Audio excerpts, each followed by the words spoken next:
આતિશભાઈ, વેદાંતા એક અહીંયા આપણે ઓલવેઝ વેદાંતા પર નજર રાખતા હોય છે, મેટલ સ્પેસમાં તો છે જ, પણ સાથે હવે સેકન્ડ ઇન્ટરિમ ડિવિડન્ડ પર પણ એમની મીટિંગ છે થર્સડેના, અને અહીંયા આપણે ડિવિડન્ડ ડિક્લેર થતા જોઈ રહ્યા છીએ, અને ઘણા બધા જે ઇન્વેસ્ટર છે એ ડિવિડન્ડ પરસે પણ અહીંયા ઇન્વેસ્ટ કરતા હોય છે.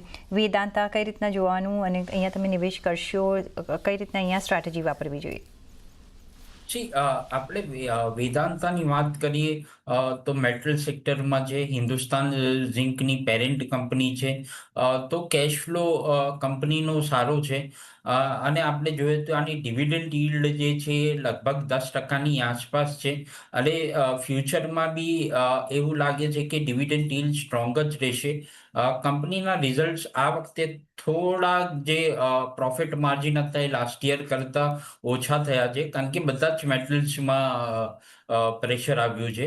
બટ વેલ્યુએશન્સની વાત કરું તો વેદાંતા એક્સપેન્સિવ નથી, તો એટલે વેદાંતામાં લોઅર લેવલ પર બાઇંગ આવે જ છે. પ્લસ બીજી આપણે વાત કરીએ તો વેદાંતાની જે બીજી કંપની છે, જેમ કે સેસાગોવા છે, કેન છે, તો એ કંપનીને ડીમર્જરના બી ન્યૂઝ છે. એની બી બોર્ડ મિટિંગમાં ચર્ચા થશે, તો એ બી એક વેલ્યુ અનલોક થશે કંપનીની. બટ અધરવાઇઝ ડિવિડન્ડ યીલ્ડ વેદાંતાની સારી છે. હિન્દુસ્તાન ઝિંક જે આની સબસિડરી કંપની છે, લોએસ્ટ ઝિંક પ્રોડ્યુસર છે, લોએસ્ટ કોસ્ટ ઝિંક પ્રોડ્યુસર છે વર્લ્ડમાં.